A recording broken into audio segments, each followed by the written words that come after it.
Live from WTOC, the Southeast news leader. The News Now starts on WTOC Plus. Happy Friday. Thanks for joining us here for the news on WTOC Plus. I'm Jude Binkley, joined with meteorologist Andrew Gorton.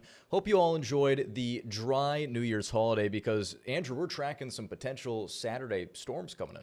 Yeah, and it's nothing too crazy, nothing we haven't done before, but just alerting you to that potential for the rain first, and then, of course, the storm threat that could kind of go along with it. So let's get right into your forecast so you can plan what's coming up here. Saturday, we've all seen these, the marginal risk of severe weather on the convective outlook scale from the Storm Prediction Center. That's only a 1, so it's not anything wild, but with that, there is a very limited chance there for maybe an isolated tornado. So that's more so the verbiage we're going with. It's pretty limited, but it's not 0. So we want you guys to know it. It's a little strange with it being January, although our area can have tornadoes in January and just storms in general. I don't want anybody's guard to be let down. So alerting you to that rain. Of course, the rain itself can impact those weekend plans for Saturday. Not so much for Sunday. So let's get through the setup. We've got clouds already over us here in Georgia and South Carolina. As for the temperatures, we are warmer than where we were yesterday for many communities. As we go through the day, we're going to see those temperatures jump up as well. We're already close to 60 degrees for some communities, kind of on par with where we were at just afternoon yesterday. So a little bit warmer than yesterday, and you need some of that warmth to deal with the storminess. This is one of the traffic cameras out there, and this would be Oglethorpe and Drayton. You can see people walking around enjoying their day. You can do this for your weekend, just a better rain chance during the back half of Saturday, which is probably the busiest time in downtown Savannah. So as we go through the morning, we'll see these 50s turn into then 60s, and there are your highs for today. Offshore wind today about 10, 15 miles an hour, maybe a couple gusts above that, but it's not overall a windy day. Into this evening, still good to go with your evening plans. Dry, no issues. If you want to go to dinner, go for a stroll downtown, I don't blame you. The weather's pretty nice. Now let's look at the rain chances. There's just that one day that sticks out. Yes, we put the first alert on there because of the low-end severe risk, which probably is not something we would do in the summertime if it was the daily dose of rain.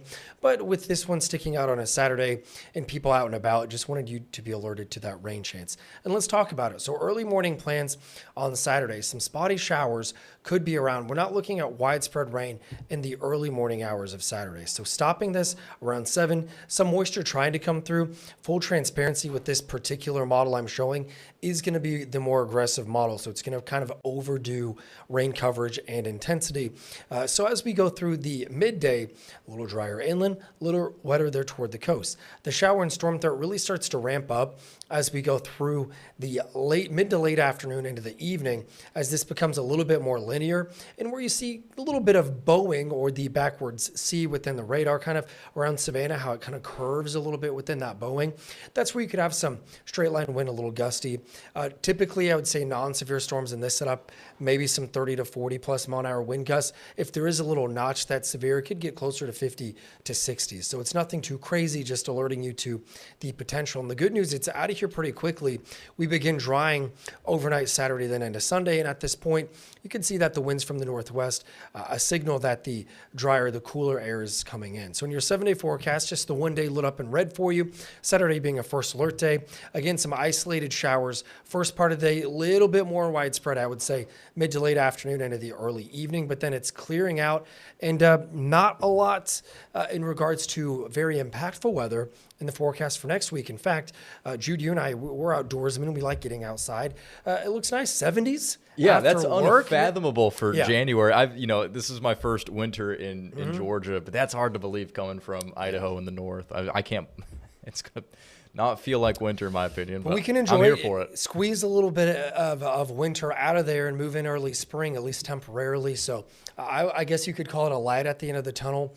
I don't want you to be nervous or anything about the first alert day for Saturday. It's more so it's an afternoon where a lot of people are going to be out and about, maybe trying to take around some of the outdoor decorations. There you go. Which a lot of my neighbors have already done. If it was my house growing up, they stay on until at least the middle of January. But I just didn't decorate in the first place. Yeah, hey, you Save don't you a have lot to of take time. them down if you don't put them up. So I understand that. Nothing outdoors for us other than a wreath. So pretty easy for us. I could do that in a thunderstorm. So no big deal. Of course, we're going to be here to keep you updated. Chief Meteorologist Dave Turley is going to be in this evening. I've got you covered at noon and again at 3. So if you want more of the timely updates throughout the day, we've got you covered. And of course, we'll have updates in the WTOC weather app as well. Awesome. Appreciate it. Just get through Saturday and should be in the clear. We're smooth sailing. Awesome. Thanks, Andrew. All right. We are going to continue with your headlines for the day. During the New Year's holiday travel period, Georgia State Patrol and local law enforcement across the state had a pretty busy holiday.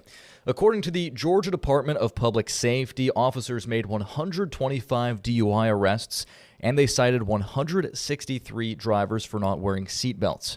Statewide, authorities responded to 57 car crashes, which resulted in 2 fatalities and 20 injuries.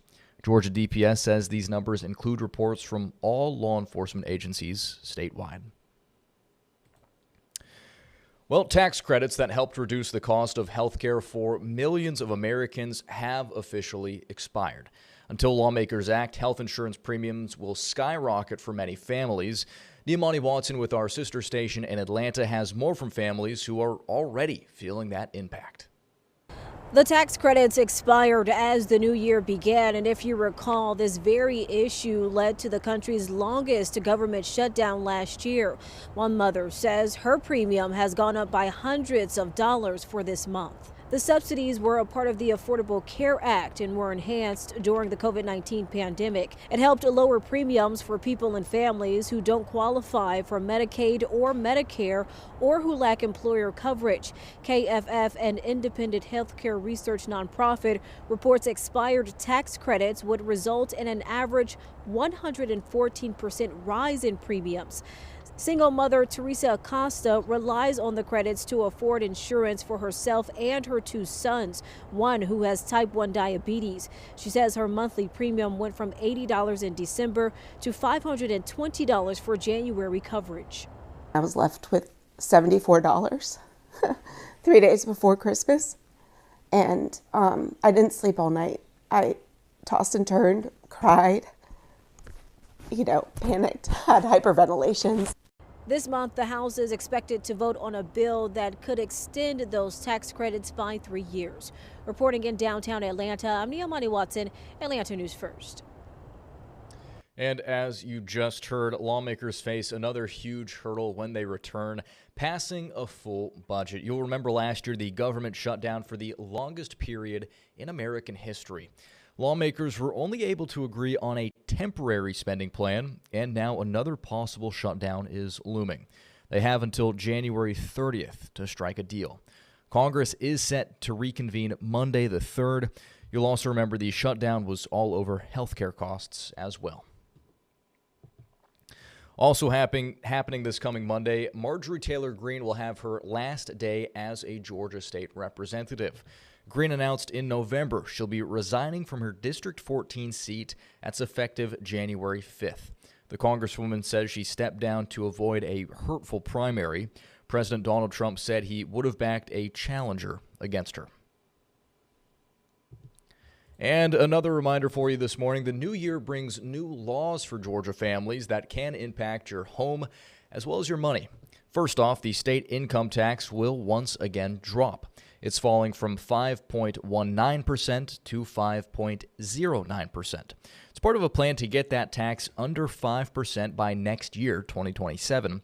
And if you own a home, a new law could help if it's damaged by a natural disaster. Georgians are now allowed to open a catastrophe savings account. One of the bill's sponsors says it allows homeowners to pay for the cost of repairs that are not covered by insurance. And to feel comfortable going with a higher deductible on their homeowner's insurance to get that homeowner's insurance premium down. And speaking of insurance, companies are now required to give policyholders a 60-day notice before any policies are terminated instead of 30 days. Lastly, private property owners can now boot trespassing cars, but only in cities that allow booting. The property owners are required to post warnings. Well, a special bipartisan Georgia study committee says current state laws have not kept pace with how children use digital platforms. The committee's newly released report outlines concerns many Georgia families say they're already facing. This includes excessive screen time, online addiction, data privacy risks, and the increasing use of AI tools by children in classrooms and at home. Lawmakers say the goal is to not ban technology, but to create a responsibility framework for companies, schools, and policyholders. At a critical point where we can either turn this around or honestly, it's getting ready to get worse. And we are going to be going into battle with these giant multi-billion, trillion-dollar corporations. Now, the committee's report does not change the law on its own. Instead, it serves as essentially a roadmap for possible state changes down the line. Lawmakers do meet again later this month, and any proposals they make will still face debate as well as public testimony. Well, it won't be long before South Carolina lawmakers head back to Columbia for a new legislative session. There are already 258 pre-filed bills in the House and 69 pre-filed bills in the Senate. Now, looking through those pre-filed bills, you'll see quite a few proposals that fall into what's now being called the cultural war category, a ban on diversity, equity, and inclusion, or DEI efforts. There is also a bill to mandate that all public school restrooms and facilities designed for a specific sex can only be used for members of that sex. There's also an effort to push through hate crime legislation because, unlike most states, South Carolina does not have a hate crime law. I think Mike Tyson said, everybody has a plan for the fight until they get hit in the mouth. So you get down there and there's going to be competing interest. I'm one of 46. You got 124 House members. You got a governor in play. So, you've got a lot of opinions and you have to have consensus. But I'm excited. Hopefully we will be able to push forward some issues that are very pertinent to all South Carolinians. We do have some issues that really need to be addressed. We have a short session, 4.5 months. Representative Jones, who you just heard from, plans to continue pushing a bill that would give developers some tax incentives to partner with churches and build affordable housing on church property. Senator Bright, the first man you heard from, plans to push the legislature to take a closer look at the way the Department of Transportation works and figure out why it's taking so long to fix roads and bridges with state funding already in place. In health news, for the first time in more than 30 years, the U.S. has surpassed more than 2,000 measles cases. That's according to new data from the Centers for Disease Control. The last time more than 2,000 cases were reported in 1 year was in 1992. Ongoing outbreaks, including the one in South Carolina, continue to add dozens of cases each week. Now, measles has been considered eliminated in the U.S. since 2000. However, the country is at risk of losing that elimination status if cases continue to grow through late January. In sports, it will go down as one of the best games in the college football playoff era, but the outcome was far from what Georgia fans were hoping for. Sports reporter Avery Braxton with our sister station in Atlanta gives us reactions from a frustrated Bulldog team. Turns out it is, in fact, hard to beat a team a second time. Ole Miss upsets Georgia 39-34 in the postseason rematch. A season that had 12 wins and an SEC championship ends in a quarterfinal upset after a bye and bitter disappointment. You just gotta take it like a man, and as a man, you're gonna win some, you're gonna lose some, but it's just how you respond. You just feel bad for the seniors and things like that because it's their last ride, but you gotta take it like a man. Hard for our team. We had a lot of camaraderie with the locker room and guys in the team. We all fought for each other and things like that, and we had a pretty good season, man. We have a season to be proud of, even though we didn't get the outcome that we wanted. But just ready to get back to work. They made, more plays than we did. And I got to be honest, that's part of football. They made more and out-executed us, out-coached us, outplayed us. But I enjoyed that game and that atmosphere. I am proud of our team. I'm sick that we lost. And there's things I would love to go back and do differently, but I just so proud of the way our guys competed when down 10. Georgia becomes the third team in 2025 to have the first round bye and then fall in a quarterfinal upset. They are now 0-2 in the Sugar Bowl in consecutive tries in the era of the 12-team college football playoff. From New Orleans, A.B. Braxton, Atlanta News First. And the four teams left in the college football playoff are Indiana, Oregon, Ole Miss, and Miami. Well, in January, copyrights for hundreds of songs, movies, books, and characters expire. This happens on January 1st every year. Doug Reardon shares what's now in the public domain and explains what exactly that means for these creative works. Georgia, Georgia. An old sweet song enters the public domain this year. No, not the 1960 version sung by Ray Charles that was adopted by Georgia as its official state song in 1979. That is still under copyright. But its 1930 predecessor is now fair game for use, along with a slew of other classic works. It is totally fair game. Doug Weinstein is an Atlanta-based intellectual property attorney. Copyrights and patents are actually among the few areas of law dictated by the U.S. Constitution. And once that 95-year copyright term expires on a work, and then the public can do things with it. They can do promotions, commercials. They can do things that would be highly offensive to the original author.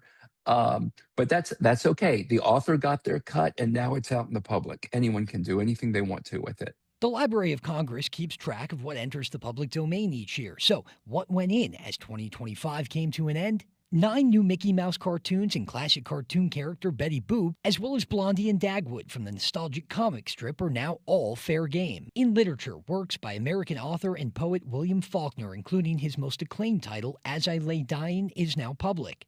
So are a number of titles by Agatha Christie, and the first of 4 Nancy Drew mysteries, authored by Mildred Benson under the pen name Carolyn Keene. On the big screen, 1930 Oscar Best Picture winner All Quiet on the Western Front is in the public domain, and so are some new titles featuring the Marx Brothers. Doug Reardon, Atlanta News First. And before we wrap things up here on WTOC Plus, pretty cool story to tell you about. The Ralph Mark Gilbert Civil Rights Museum in Savannah celebrated its 30th anniversary yesterday. Reverend Dr. Ralph Mark Gilbert was the 13th pastor of the First African Baptist Church, and he's considered the modern father of Savannah's civil rights movement. Yesterday's celebration at the museum brought history to life, all while honoring Savannah's civil rights legacy. My favorite part is people coming in that front door, believe me, and enjoying it for the first time or a second time or just bringing their family back. That's what I enjoy, meeting people and hearing their stories. We never know who's going to come by, and that's what's exciting. The celebration will continue throughout the year, with each month bringing something new to celebrate Savannah's civil rights history. And with that, we are going to wrap things up here for the news on WTOC Plus. We appreciate y'all spending part of your morning with us. Very first Friday of 2026. Hope you're enjoying it. We'll be back in just about 40 minutes for another round of stories during the news at noon. And in the meantime, you can always head on over to our website to get the latest updates at WTOC.com.